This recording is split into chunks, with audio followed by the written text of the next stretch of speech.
신론 39번, 39번째 강의. 오늘 제목은 또 하나의 선민, 아리랑 민족이라는 제목으로 창세기 10장 21절, 25절, 30절을 중심으로 오늘 강의를 시작하도록 하겠습니다. 창세기 10장 21절을 읽습니다. 셈은 에벨 온 자손의 조상이요 야벳의 형이라 그에게도 자녀가 출생하였으니. 그 다음에 25절 에벨은 두 아들을 낳고 하나의 이름을 벨렉이라 하였으니 그때의 세상이 나뉘었음이요 벨렉의 아우의 이름은 욕단이며.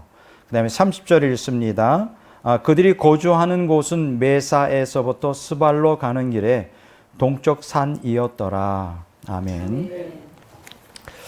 자, 오늘 사실은 이제 오늘 강의에 이제 전반부는 사실은 환단곡에 있어서 가장 중요한 부분이라고 제가 말씀을 드릴 수가 있습니다. 그동안 우리가 원시복음과 환단곡이라는 제목으로 좀 아마 5번에 걸쳐서 강의를 한 것으로 제가 알고 있습니다. 특히 한민족 상고사에 나타난 하나님.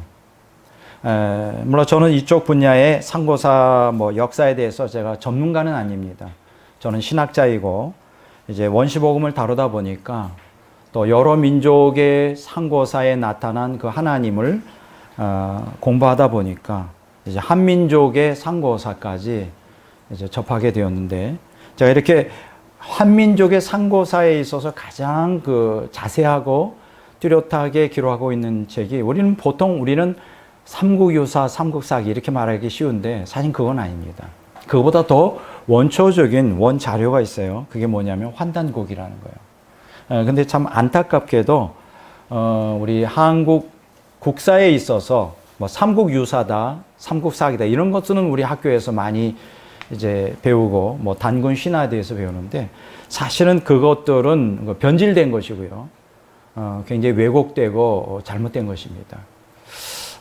그거보다 사실은 그 한국 상고사에 대해서 가장 뚜렷하게 가르치고 있는 게 이제 환단곡이라는 거예요. 그래서 저는 이 환단고기가 한국 상고사를 다루고 있는데, 특히 이 환단고기는 누가 다뤄야 되는 거냐면, 물론 역사학자가 다뤄야 되죠. 근데 단순히 역사학자가 다루어서는 이 환단고기를 제대로 해석하는 게 불가능합니다.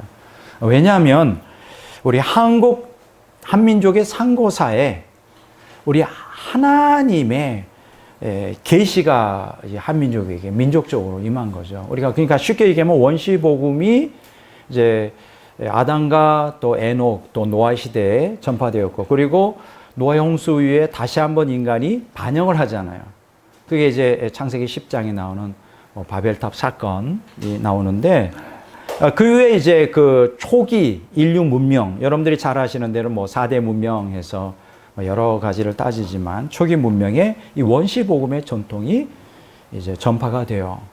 그런데 놀라운 것은 이러한 그 바벨탑 사건 이후 원시복음의 전통이 그 초기 모든 민족의 상고사에 거기에 자리를 잡고 있는데요. 우리가 보통 이제 동양하면 이제 중국이 떠오르잖아요. 그래서 중국의 그 상고사를 보면 원시복음의 전통이 이제 발견이 됩니다. 근데 더 놀라운 것은요, 중국 역사를 만들어내는데 더 근원적인 역할을 한 문화가 있더라 이거예요. 우리가 보통 이제 4대 문명 중에 동양에서는 황하 문명이 있죠. 중국을 중심으로.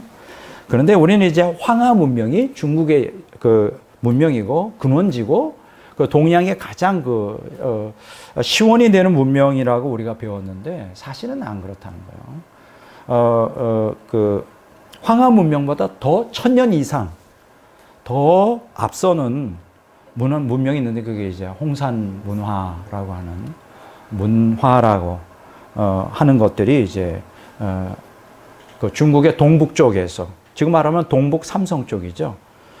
거기에서 발견이 되었습니다. 바로 그 홍산 문화, 그것이 바로 동이족이 이제 만들어낸 문화이고, 바로 그 동이족이 사실은 한족보다 더 앞서서 중국 문화를 형성하는데 결정적인 역할을 했었다는 거예요. 그러니까 동양의 문화에 있어서 오늘 그 가장 근원적인 문화가 뭐냐? 황하 문명이 아니라 홍산 문화하고 바로 거기가 이제 동이족, 바로 그 동이족의 직계 이제 후손들이 바로 한민족이라는 거예요. 굉장히 놀라운 것입니다. 굉장히. 그래서 중국의 상고사에서도 원시복음의 전통, 우리가 옛날에 배웠잖아요. 뭐 한자의 근원이라든가 한자라든가 혹은 국경제사, 그렇죠? 이런 데서 이제 우리가 그 원시복음의 전통을 발견하는데, 그거보다 한민족의 상고사에서 인류 어떤 문화, 인류 어떤 국가, 민족도 갖지 못한 가장 뚜렷한 원시복음의 전통, 그것을 딱 인류 문명사에서 한민족을 택하라면 저는 분명히 한민족을 택할 수밖에 없어요. 이건 굉장히 놀라운 것입니다. 그러니까 한민족이 뭐 동양뿐만 아니라 전 세계 문명에서 원시복음의 전통을 가장 뚜렷하게 간직하고 있는 민족이다. 그러면 그 한민족의 원시복음의 전통을 뚜렷하게 그 설명해 주는 책이 어떤 거냐? 바로 환단곡이라는 거예요. 그러니까 우리 한민족이 누구냐? 우리 민족의 정체성을 알려면 뭐 삼국유사나 삼국사기 가지고는 뭐 이게 상대가 안 돼요. 혼란만 더 자아내고요. 환단고기를 깊이 연구해야 되는데, 이렇게 환단고기 안에 원시복음의 그 원형이 모든 민족 가운데 가장 뚜렷한 원형이 있기 때문에, 특히 이 한국 한민족 상고사는 일반 역사가가 아니라 신학자가 다뤄야 된다. 어떤 사람이 다루면 제일 좋으냐면 역사 신학자가 다루면 좋아요. 근데 이제 안타깝게도 저는 역사 신학자가 아니에요. 저는 조직 신학자이기 때문에. 그럼 왜 조직 신학자가 무슨 역사 신학자가 다뤄야 될 환단고기를 다루고 있냐? 자격도 없지 않냐? 이렇게 말할 수 있지만 제가 잘 알아요. 제가 자격이 없다는 거. 저는 조직 신학자입니다. 그럼에도 불구하고 이렇게 다룰 수밖에 없는 거는 역사 신학자 중에 환단고기에 대해서 관심 갖고 있는 사람이 없어요. 인정도 안 하고 환단고기가 도대체 뭔지도 몰라요. 그래서 제가 전문가는 아니지만 이렇게 다루게 되는 거는 혹시나 오다 가다가 제 강의를 듣고 역사신학자가 바로 나의 연구의 과제, 일생의 연구 과제가 여기 있구나 해가지고 그들이 저에게 자극을 받는다면 저는 이거보다 더 바랄 것이 없다. 그래서 사실은 환단고기에 대해서 제가 이제 신학교에서 강의할 때 많은 목사님들이 백 목사님 환단고기를 좀 신학적으로 좀 전문적으로 다루세요. 그러면 좋겠습니다. 라고 여러 번 권면을 해요.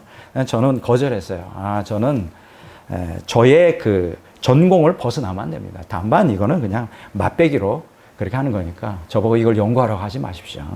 오늘도 마찬가지입니다. 제가 여러분들에게 환단고기를 전하는 거는 아주 엑기스만, 가장 중요한 것만 하지 이외에도 어마어마한 내용들이 많이 있어요. 그래서 이 환단고기는 많은 학자들이, 여러 학자들이 환단고기를 가지고 책도 저서로 하고 그걸 강의하는데 오류가 있을 수밖에 없어요. 해석상의 오류가. 왜냐하면 이 환단고기는 원시복음의 원형을 갖고 있기 때문에 신학자가 신앙의 관점으로 구속사적으로 이걸 해석해야만 이제 제대로 이 해석이 된다는 거예요. 빨리 지금 역사 신학자들이 좀 이러한 역사에 대해서 좀 깨어났으면 좋겠다.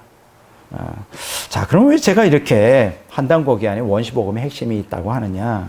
사실은 환단고기의 가장 핵심되는 부분을 오늘 제가 다루려고 합니다. 그게 뭐냐 하면 우리가 환단고기를 공부하다 보면 또 특히 환단고기에서 가르치는 핵심 사상이 뭐냐면 그 종교적인 부분이에요.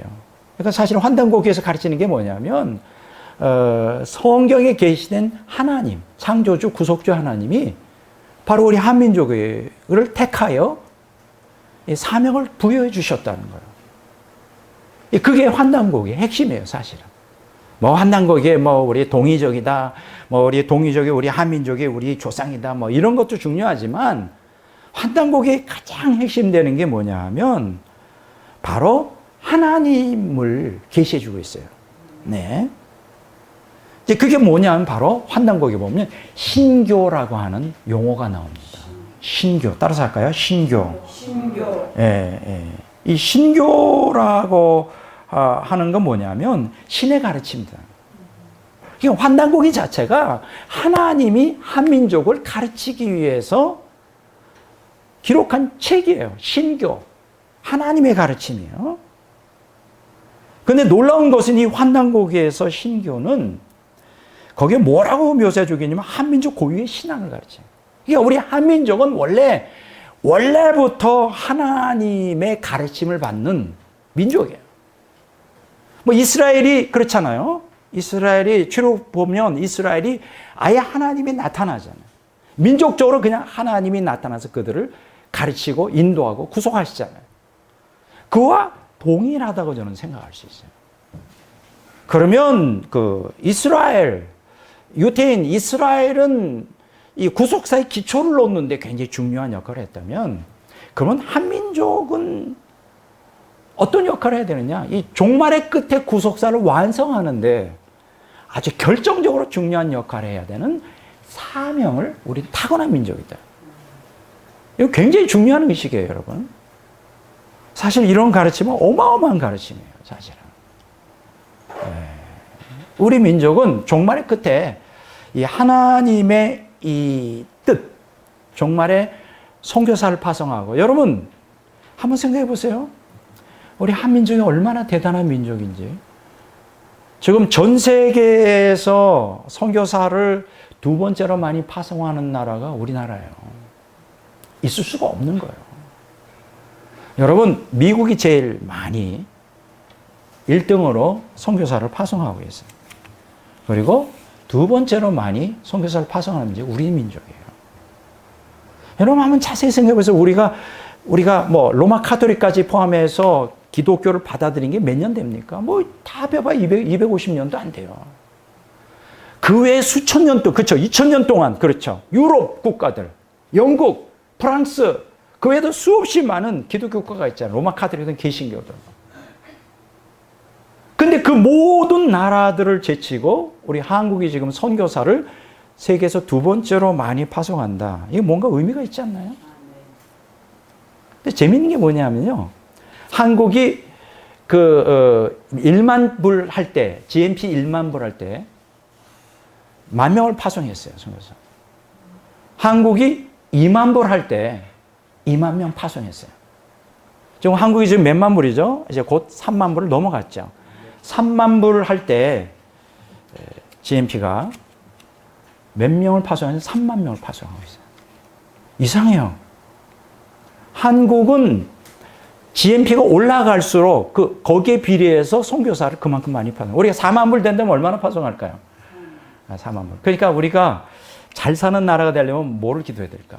부자 되게 해달라고 기도하지 말고 선교사를 10만 명을 파송하는 나라 되게 해주시죠. 그러면 10만 명이면 GNP가 얼마가 될까요? 10만 불이에요. 이거 좀 거짓말하는 거 아니에요? 통계가 다 나와 있어요. 그 얘기는 뭘까요? 대한민국이 경제적으로 부흥한다는 거는 우리가 잘 먹고 잘 살기 위한 그게 아니고요. 선교하는 이 마지막 때 이 아리랑 민족, 하나님께서 또 하나의 선민, 여기서 또 하나의 선민이라는 게 뭐예요? 유대인이 첫 번째 선민이고 두 번째 선민이 한민족이라는 거예요. 그렇게 학자들이 주장하는 분들이 있는데 이게 너무 과하지 않다는 거예요. 왜 그러냐? 조금만 제가 설명했잖아요. 원시복음을 가장 정확하게, 성경에 계신 하나님을 가장 뚜렷하게 담고 출발한 민족이 한민족이에요. 중국도 아니고요. 미국도 아니고 다른 어떤 민족도 아니에요. 한민족은 이 상고사를 연구해 보면 아주 하나님에 대한 신앙이 뚜렷해요. 좀 아까 뭐라 그랬죠? 신교라 그랬잖아요. 하나님의 가르침. 그러니까 환난고기의 핵심이 뭐냐면 하나님의 가르침을 기록한 책이다. 얼마나 놀랍습니까? 하나님의 가르침인데요. 구체적으로 말하면 하나님의 가르침으로 세상을 다스리는 걸 얘기해요. 그러니까 우리 한민족은 하나님 없이는 이 세상을 다스릴 수가 없어요. 우리가 전 세계를 제패하고 전 세계 위에서 우뚝 한민족으로서의 영광을 드러내는데 반드시 전제 조건이 뭐냐? 하나님의 가르침을 근거로 해야 돼요. 그게 바로 신교라는 그 단어의 뜻이에요. 신의 가르침으로 세상을 다스리는 것이다. 참 이게 놀라워요. 그런데 더 놀라운 게 있어요. 더 놀라운 게 뭐냐면 이 환단고기를 보면 그냥 단순히 하나님만 가르치고 있지 않아요. 삼위일체 하나님을 가르치고 있어요. 이건 굉장히 특이한 거예요.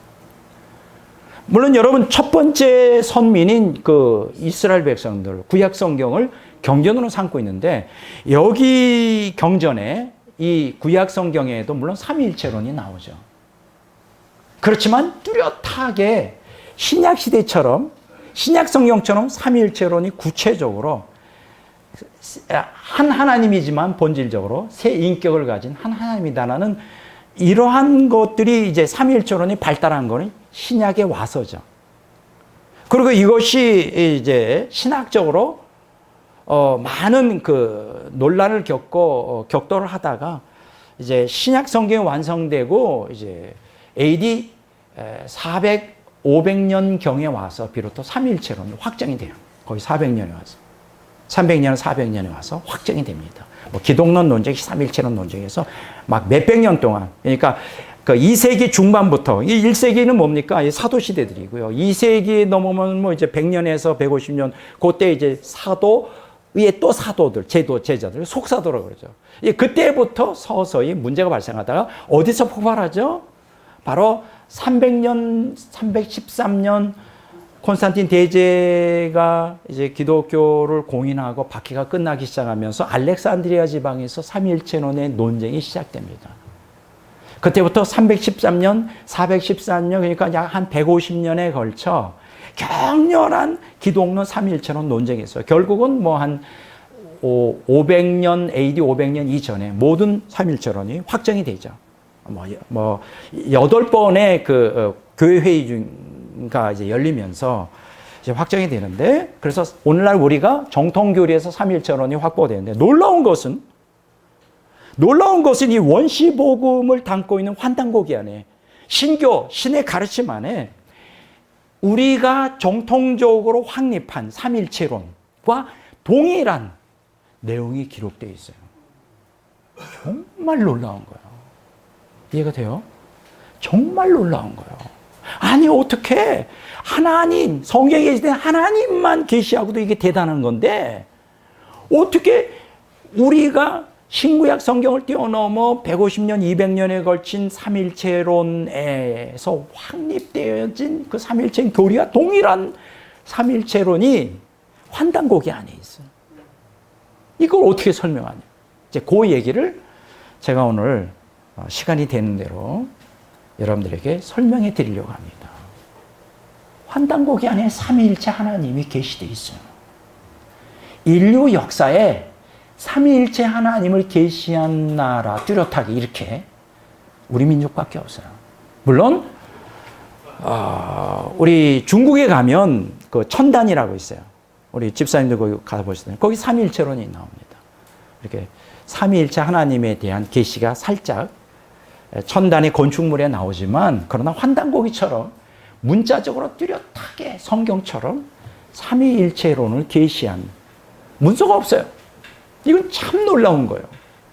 어쩌면 한민족의 유신이 환단고기 그 안에 삼위일체론이 있다는 거는 이건 신학자가 아니면 발견을 못 하잖아요. 이거 뭔 소리야?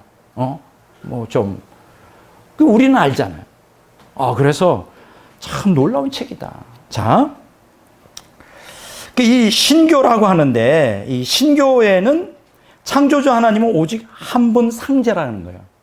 그러니까 우리가 성부, 성자, 성령 할 때 그냥 보통 일반적으로 하나님 혹은 여호와, 주님 할 때 보편적으로 우리가 동양적인 사상으로 쓸 때는 상제라고 해요. 상제. 뭐 이제 우리가 기독교로 말하면 성부 상제, 성자 상제, 성령 상제 이렇게 이제 번역을 이렇게 할 수 있겠죠. 성부 하나님, 성자 하나님, 성령 하나님. 이 상제라는 게 보편적인 그냥 하나님 개념. 이해가 되죠? 한 분 하나님이나 상제. 그래서 제가 신교에 대해서도 조금 이따 제가 설명하고요. 내용을. 상제가 뭘 의미하는지도 조금 더 설명하겠습니다. 자, 그런데 이 상제가 한 분인데 자신을 피조 세계에 드러낼 때는 삼신으로 나타난다는 거예요. 와, 놀라운 거예요. 놀라운 거예요. 새 형태의 신으로 나타난다는 거예요. 이게 환단고기 안에 있어요. 그 뭐냐? 곧 만물을 창조하는 조화신이 있어요. 조화신. 이게 첫 번째 위고요. 두 번째, 만물을 가르치는 교화신이 있어요. 가르친다. 교화신. 세 번째, 만물을 다스리는 치화신. 와, 그냥 상제는 한 분인데, 조화신, 만물을 만드신, 가르치는 교화신, 만물을 다스리는 치화신. 이렇게 세 형태로 자신을 드러낸다. 아, 이거 대단한 거예요. 여기 대해서 제가 조금 이따 또 자세히 설명하겠습니다. 그러니까 여기서 삼신이라고 하는 거는 서로 다른 세 분의 신이라는 게 아니에요. 이걸 또 여기서 설명하고 있어. 와, 대단해요. 한 분 하나님이 세 가지 원리로 작용한다는 거예요. 그래서 환난고기에 그렇게 설명이 되어 있어요. 이거 조금 이따 제가 설명하겠습니다. 그러니까 한 분 하나님을 상제라 하지만 세 신으로 나타나기 때문에 환단고기에서 뭐라고 얘기하느냐? 삼신일체 상제. 야, 이럴 때는요, 깜짝 놀라야 되는 거예요. 삼신이 일체로서 상제한 한 분이다. 예. 또 어떤 때는 삼신 즉 일상제. 세 분의 신이 곧 한 분의 상제다. 이게 환단고기 나온다니까요. 이를 줄여 뭐라고 말하냐? 삼신상제라고 그래요. 삼신상제. 상제가 세 분의 신으로 되어 있다. 이거는 꾸며낸 게 아니에요. 환단고기는 오랜 전에 우리 상고사, 이 역사도 깊고요. 거기에서 이 삼위일체 하나님에 대한 성경에 정확히 상응하는 개념이 기록이 되어 있어요. 근데 이거를 신학자가 아니면 어떻게 이거 알아보냐. 이 신학자가 아닌 일반 사람들이 환단고기를 이건 다 빼버리죠. 이게 뭔 얘기야. 아유, 골치 아파. 다 빼. 우리는 아니죠. 그 어떤 무엇보다도 신교, 신의 가르침에서 가장 핵심되는 게 삼위일체 하나님. 그거를 딱 집어내고 막 감동을 먹는 거죠. 그래서 환단고기는 내가 볼 때는 특별한 책이라고 생각해요. 성경과 똑같진 않지만 초기 원시복음을 경전처럼 기록한. 여러분, 우리 옛날에 고조선 시대에도요, 부여 시대에도요, 바로 환단고기의 전통이 또 그 국가들이 한민족의 고유신앙, 그것을 고조선 시대, 부여 시대에도 그대로 물려받았어요.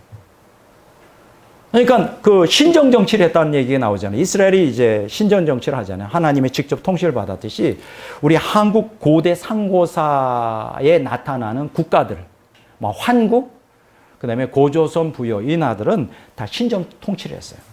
왕들이 자기 마음대로 하지 않고 이 신교, 하나님의 가르침을 따라 이 자세한 건 제가 여기서 다루지 않았습니다. 너무 기가 막히게 많아요. 하나님 백성으로서 마치 십계명 같은 내용들이 다 거기 기록되어 있어요. 제가 좀 욕심이 있다면 제가 이 환단고기를 좀 더 깊이 연구해서 이게 우리 기독교 신학자로서 출판한다면 이게 대단할 텐데 다시 말씀드리면 저는 조직 신학자이기 때문에 이제 과욕을 부리지는 않는 거죠. 근데 이게 너무 귀한 거예요. 아니, 신학자가 이런 거 공부해야지. 역사 신학자들이 왜 이런 보물 같은 거를 왜 발굴 안 해내느냐. 이해가 되잖아요.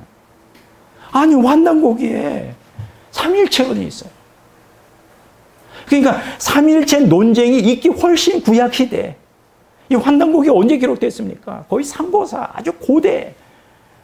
그때 이미 삼위일체론이 구약 성경보다도 더 뚜렷하게 계시가 되어 있다니까요. 이걸 통해 우리가 못 깨닫느냐? 삼위일체론이라는 게 개신교나 혹은 기독교나 뭐 그것의 전유물이 아니에요. 성경적인 가르침이다. 이걸 좀 더 뚜렷하게 알 수 있습니다. 자, 그러면 신교에 대해서 좀, 그러니까 환단고기의 핵심이 신교인데, 신의 가르침인데 거기에는 세 개의 경전이 있어요. 환단고기 안에. 야, 이것도 놀랍죠. 첫째가 뭐냐? 천부경이라는 거예요. 천부경. 그 다음에 두 번째 뭐냐? 삼일신고가 있어요. 삼일신고. 세 번째, 참전개경이라고 해서 이게 다 한문이라 좀 복잡하지만 참전개경이라고 있어요. 뭐 이걸 다 제가 설명할 수 없습니다. 이게 필요한 것만 했기 때문에. 그러면 여기서 3.1신고라는 게 뭘까요? 조선 연산군과 중종 때 학자였던 이맥이 펴낸 태백일사에 실려 있어요. 환단고기 안에 있는 태백일사라고 하는 책 안에 3.1신고라고 하는 그 내용이 있어요. 한마디로 말하면 3.1신고가 뭘까요? 삼일체 하나님의 가르침이라는 뜻이에요. 와, 삼일체 하나님의 가르침. 원래 이 3.1신고는 단군의 그 훈고, 아주 가르침이죠. 단군이 가르쳤던 그 내용인데, 당시 사관 신지에 의해 기록되었어요. 뭐 이런 것도 잘 모릅니다. 이게 단군 시대, 이게 단군이라는 게 그때는 바로처럼 왕이라는 뜻이잖아요. 예. 그때 이러한 그 삼일체 하나님의 가르침을 왕들이 직접 백성들에게 가르쳤다는 거예요. 단군이 백성을 교화하기 위해 썼다는 이 삼일신고의 기원은 여러 문헌에 나타나는데, 단군이 건국한 고조선 시대뿐 아니라 그 이전 문자가 없던 시대에서도 구전 전승되어 왔다는 거예요. 그러니까 삼위일체론이 구전 전승으로 아주 고대로부터 단군에까지 내려온 거예요. 이제 그런 것들을 이제 나중에 기록했는데, 그래서 이미 기원 전부터 민속 간에 유포되어 읽혀졌어요. 이 삼일신고라는 그 내용이, 삼일체 하나님의 가르침이. 그러다가 BC 37년에 고구려의 시조 고주몽, 여러분 잘 아시죠? 이 고주몽과 고구려의 재상 을파소가 삼일신고에 읽는 법을 서술해 놓았어요. 처음에 이제 너무 고어로 되어 있으니까 어렵겠죠. 그래서 이걸 갖다가 일반 백성들이 쉽게 읽을 수 있도록 좀 이렇게 풀어 놓았다 이거예요. 그러니까 우리가 이런 그 역사적인 고증을 통하여 깨닫는 건 삼일신고가 아주 고대로부터, 우리가 뭐 기독교의 영향을 받은 것도 아니고요. 아주 고대로부터 우리 민족 가운데서 어떤 외부의 영향 없이 그 구전으로 내려오다가 이제 문서로 기록되는 고대 문서라는 게 이제 여기서 이제 확정적으로 알 수가 있어요. 여기서 우리가 깨닫게 되는 건 기독교 하나님의 한국에 전파되기 전에 우리는 아주 초기부터 상고 때부터 성경에 계시던 하나님을 믿었고, 특히 삼위일체 하나님을 믿었어요. 야, 이건 참 놀라운 복이고, 아마 이런 민족이 없을 거요. 이런 민족이 없을 거예요. 한민족 외에는. 그러니까 우리가 어떻습니까? 지금 기독교가 지금으로부터 한 120년, 130년에 들어오고, 외래 종교가 아니라는 거죠. 원래 처음부터 한민족 상고 시대 때부터 성경에 계시던 그 기독교의 하나님이 우리 하나님이었던 거예요.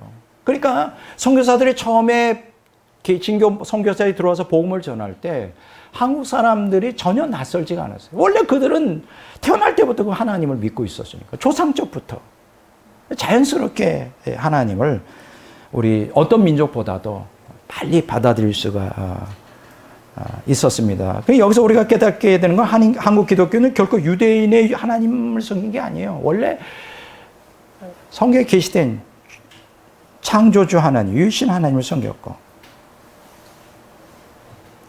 그러다가 여러분 어떻게 됐습니까? 이게 초기에 한국 민족사에서는 이렇게 하나님을 섬기고 삼일신고니 뭐 이러한 그 삼일체 하나님의 가르침, 이런 것들을 통하여 국가가 통치되다가 세월이 흘러가면서 여러분 어떻습니까? 이방 종교가 들어오죠. 뭐 샤머니즘도 들어오고, 불교, 유교 뭐 이런 것들이 영향을 받으면 다 잊어버렸죠.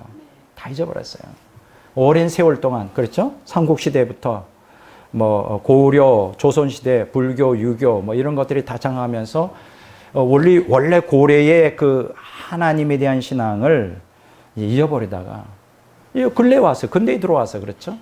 개신교 선교사들이 와서 다시 일깨워 준 거지, 전혀 근거도 없는 기독교 하나님을 우리가 받은 게 아니에요.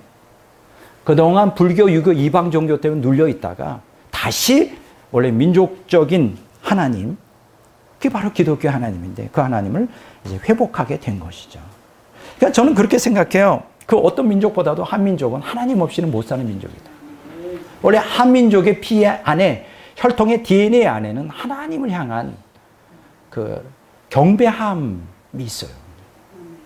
그래서 저는 그렇게 생각해요. 어떤 사람들은, 여러분 어떻게 생각하는지 몰라요. 한민족, 우리 한국 사람은 태어난 것에 대해서 어떻게 생각합니까? 제가 지난번에 한번 얘기했네요. 어떤 사람은, 야, 뭐, 유럽에 뭐, 아주 정말 스웨덴 사람은 태어나면 얼마나 좋을까. 거기 지상낙원이라며. 영국 사람은 어떻고, 프랑스 사람은 어떻고.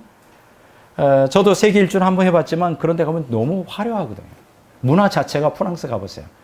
문화 자체가 그냥 아주 화려하고 좋은데, 여기 아예 태어났으면 얼마나 좋을까. 뭐 이런 생각 해보지 않습니까? 저도 이제 미국 영주권을 갖고 있었는데, 근데 저는 그렇게 생각하지 않아요. 물론 이전에도 제가 한국 사람이라는 자부심이 컸지만, 이 환단고기, 특히 이러한 그 신교, 삼일 신고, 이런 그 삼일체 하나님이 이 환단고기 안에 계시되어 있다. 또 한민족이 주신 사명이 무엇이다. 이 민족의 정체성이 뭐다는 걸 알고 나서는 저는 한국 사람으로 태어난 게 너무 감사해요. 여러분 어떤지 모르겠어요. 지금 한국이 굉장히 어렵잖아요. 과거에도 어려웠고 앞으로도 결코 쉽진 않을 거예요. 한민족 역사를 보면 유대 역사가 비슷해요. 아래에서 위로 올라가고 위에서 아래치면 매일 전쟁이 일어나고 고난당하는 민족, 약소국가였죠. 우리 한민족도 마찬가지예요. 남쪽에서 치고 올라가고 북쪽에서 치고 막 동쪽에서 치고 올라와서 매일 얻어맞기만 하는. 근데 거기에 다 섭리가 있어요. 그러니까 우리는 겸손하지 않을 수가 없죠. 뭐 하나 제대로 할 수 있는 게 없잖아요. 근데 한 가지 한민족이 다른 민족이 갖고 있잖아. 하나의 위대한 점이 뭐냐면 하나님이 계시다. 우리 민족이요. 하나님, 우리 조상 때부터 믿는 그 하나님을 다시 회복할 수만 있다면 세계에서 최고로 강한 나라가 돼요. 근데 이게 한민족이 이게 의식 개조가 되느냐? 안 되고요. 기독교인들이 이 환단고기 같은 환단고기에 계시던 삼일체 하나님을 깨닫고 좀 우리 한민족 고대 상고사를 좀 더 공부하면서 이거를 기독교인좀부터 개화를 시켜야 된다 생각해요. 한민족으로서의 자부심, 자긍심. 저는 그렇게 생각을 합니다. 자, 그러니까 여러분, 그 삼일 신고라 그랬죠. 삼일체 하나님의 가르침인데, 우리는 그동안 뭘 배웠죠? 단군교를 배웠죠. 단군교. 여러분 지금도 단군교가 있어요. 단군은 신으로 섬기는. 그리고 학교마다 초등학교 때마다 동상을 세운 적이 있었죠. 그 우상이잖아요. 마치 그 단군이 우리의 시조인 것처럼. 마치 신인 것처럼. 아니죠. 우리 민족의 시조는 단군이 아니에요. 누구예요? 하나님이에요. 그거 확실히 알아야 돼요. 근데 재밌는 것은 단군교에서는 환인과 환웅과 단군을 마치 삼위일체 하나님으로 또 해석하는 사람들이 있더라고요. 이건 가짜예요. 이렇게 삼위일체 하나님이 될 수가 없죠. 자, 여기 제가 이제 신교에 대해서 제가 설명을 좀 했습니다. 근데 여기 상제라 그랬죠. 이제 하나님은 한 분 상제지만, 그럼 이 상제가 뭘 의미하는지, 원래 뜻은 천상의 하나님이라는 뜻이에요. 하늘 보좌에 앉아 계신 하나님. 이게 상제라는 뜻이에요. 여기서 상제에서 상은 윗상자죠. 하늘을 뜻하는 거예요. 또 일반적으로 제는 임금제인데 이게 임금제가 아니라 하나님제예요. 황제 할 때 사실은 제는 하나님이에요. 그러니까 하늘에 계신 하나님. 상제라는 게. 그러니까 이 동양에 있어 하나님을 가장 대표적으로 우리가 헬라어에서 하나님은 데우스라고 뭐 구약성경에 엘로힘 이렇게 말하듯이 가장 대표적인 언어이듯이 우리 동양에서 한문의 이 영역에서 가장 대표적인 하나님 하면 상제라고 쓸 수 있어요. 신이라고 하는 거는 잡신을 의미하는 거예요. 상제할 때 우리가 말하는 이제 성경적인 하나님을 말하는 거예요. 상제. 자, 그런데 이 유교에서는 상제에 뭘 붙이냐? 호천이라는 단어를 써요. 호천 상제. 도교에서는 옥황이라는 걸 보고 옥황상제 들어보셨을 거예요. 옥황상제 할 때는 이게 도교에서 들어온 거예요. 도교구나. 자, 환단고기에서는 삼신상제를 천제라고도 불렀어요. 하늘의 하나님.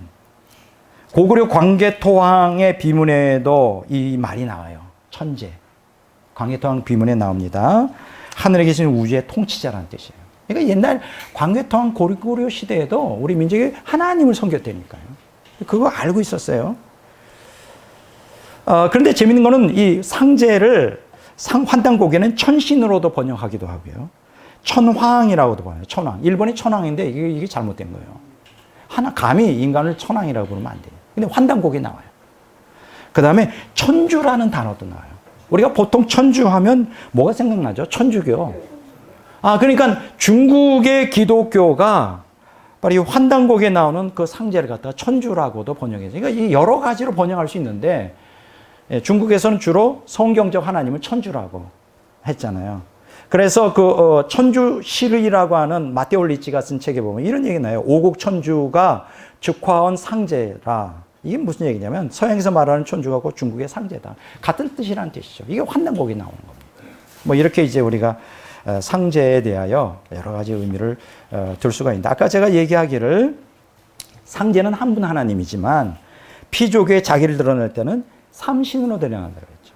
뭐라 그랬어요? 만물을 창조하는 조화신. 두 번째, 만물을 가르치는 교화신. 세 번째, 만물을 다스리는 치화신. 이렇게 세 분으로 드러나는데 그 내용이 어디 나오느냐? 태백일사라는 환단곡이 안에 태백일사라는 책에 나와요. 태백일사의 삼신 오제 본기라고 하는 부분에 보면 우리 한민족 상고사에서 인용한 표운천사라고 하는 글이 실려요. 뭐 이런 내용이 뭐 복잡하니까 알 필요가 없고요. 자, 여기에 보면 단군 조선 때부터 내려오는 이야기들을 이렇게 기록해 놨는데, 거기에 보면 한국인의 선조들이 섬긴 하나님이 삼위일체 하나님이다 라는 기록이 나와요. 그리고 이 삼위라는 것도 성경에 있을 때 삼위일체 하나님과 동일하다는 것을 설명해 주고 있어요. 참 놀라운 거예요. 자, 제가 한번 요거를 한번 좀 풀어서 설명해 볼게요. 한문으로 쭉 돼 있는데, 상계로부터 또 삼신이 계셨으니 곧 한 분의 상제시라. 멋있잖아요. 마치 성경에 있는 것 같아요. 주체는 곧 일신이요 각각 신이 따로 있음이 아니고 쓰임만 곧 삼신이시라. 와, 각각의 신이 아니라는 거예요. 본질은 한 분이에요. 근데 쓰임에 있어서, 역사에 있어서는 삼신으로 작용한다. 이게 한문이 쭉 나와요. 이거 환단곡이 안에 있는 겁니다. 자, 보세요.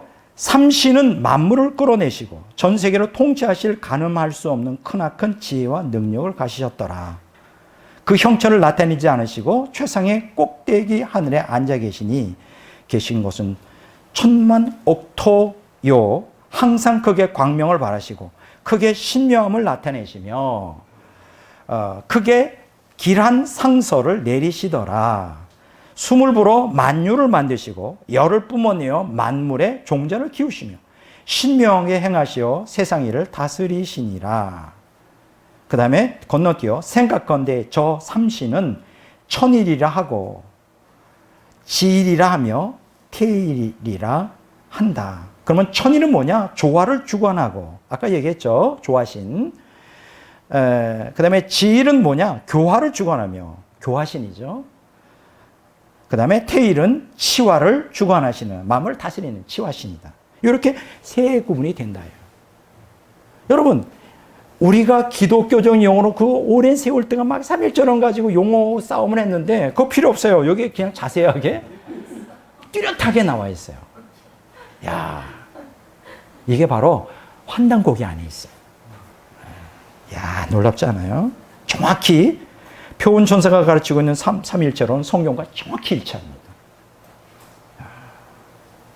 한 분 하나님 상계시지만 천일, 지일, 태일로 삼위로 존재한다. 여기서 삼신의 이름 각 신 위의 주관 사역은 성경이 말하는 하나님의 이름, 삼위 하나님의 각 사역과 놀랍게도 정확하게 조화를 이루어요. 먼저 천일, 지일, 태일에서 일이라는 게 뭐냐? 하나님을 뜻해요. 그러니까 하나님을 뜻해요. 그리고 천일 하면 하늘 하나님인데 만물의 근원이 생명 조화주로서 성경에 보면 성부 하나님을 지칭하죠. 그리고 지일, 땅 지자잖아요. 땅 하나님은 만물을 가르치는 스승으로서 교화주로서 성경에 성령 하나님을 가르쳐요. 이 땅에 오셔서 우리에게 말씀을 가르치신. 끝으로 태일, 사람 하나님이에요. 사람 하나님이에요. 와, 만물 다스리는 임금이에요. 치와주로서 성경에 성자 하나님을 얘기해요. 사실 이런 것들을 제가 전문가라면 아주 자세하게 한다면 굉장히 이 정도 설명으로도 굉장히 충분하리라고 나는 생각을 해요. 놀랍지 않아요? 전 놀라운데, 가슴이 뛰는데, 와, 우리 환단고기, 우리 한민족 상고사를 기록한 이 책의 이 가치가 얼마나 대단한 건가.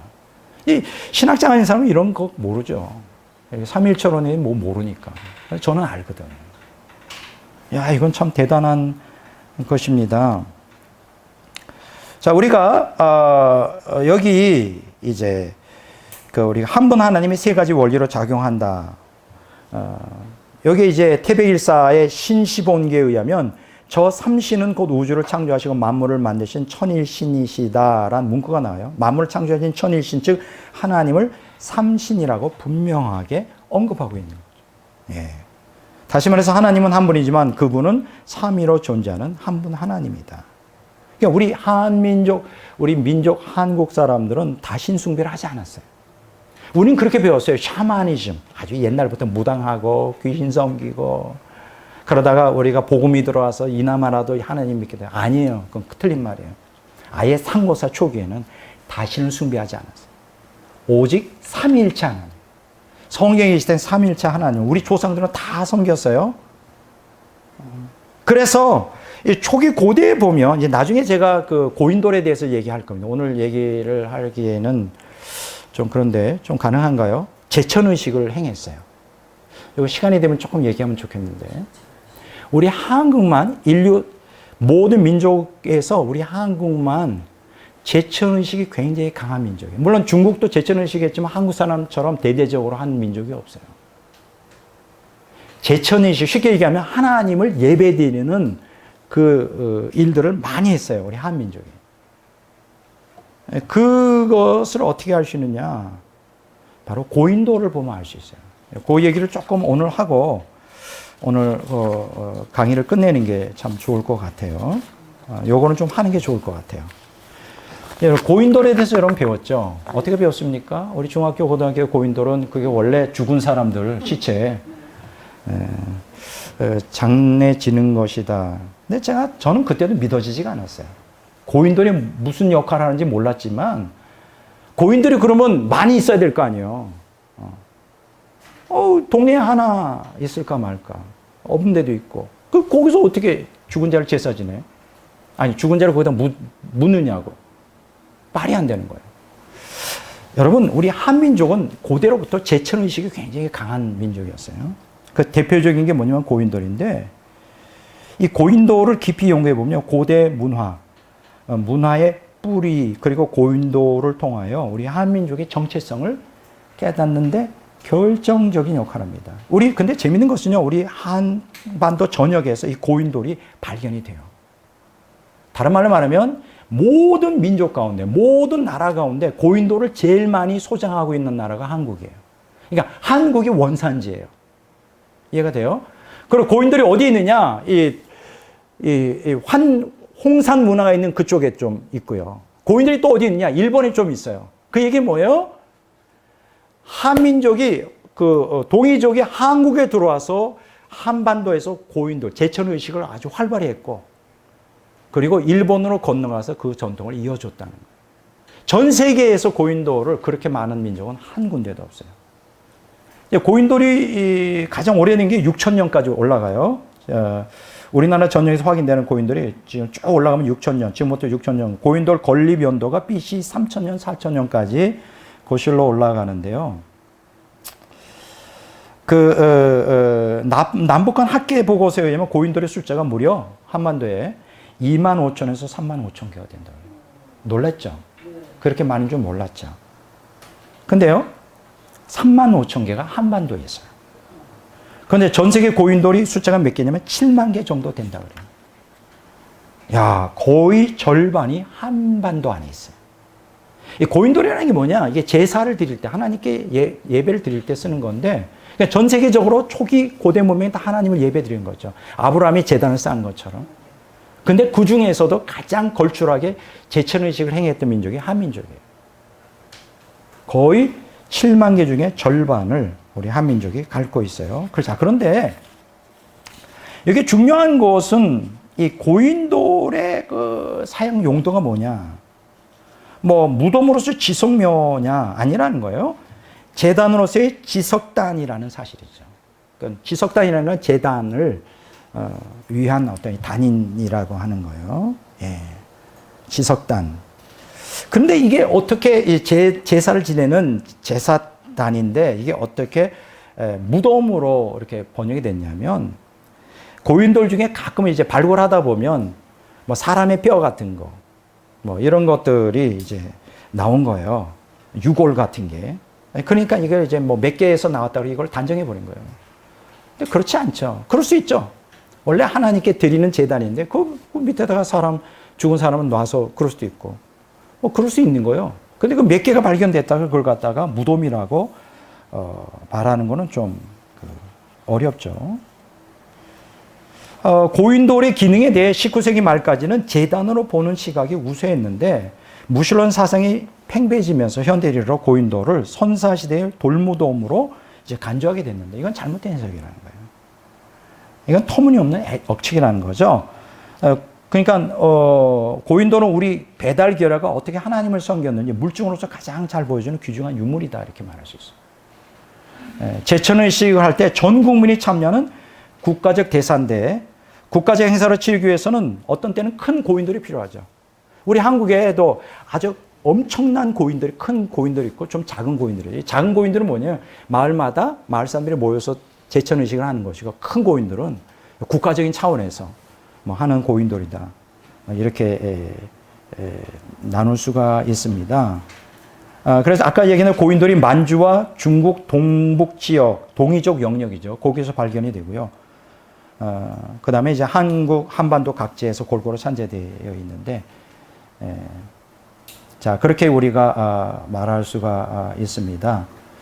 그래서 전 세계 고인돌의 50%, 혹자는 70%가 우리나라에 있다라고 말하는 학자도 있어요. 그리고 일본 큐슈 지방에 약 6,000개, 600여 개가 있어요. 그러면 왜 큐슈 지방에 그렇게 고인돌이 600개 있냐? 한반도 이주민이 글로 가서 살았거든요. 그러니까 한국 사람들이 일본으로 건너가면서 하나님에 대한 신앙을 가지고 간 거예요. 자, 그래서 가히 한국을 고인돌의 나라다 이렇게 말할 수가 있어요. 제가 얘기했죠. 고인돌이 뭐라고요? 묘가 아니에요. 제단이에요. 제단. 하나님께. 우리 민족은 이렇게 하나님을 고대 시대에 섬긴 민족이다. 제가 이런 사실을 알게 되면 굉장히 마음이 행복했어요. 고인돌의 실체도 알게 됐어요. 이렇게 많이 있다는 거.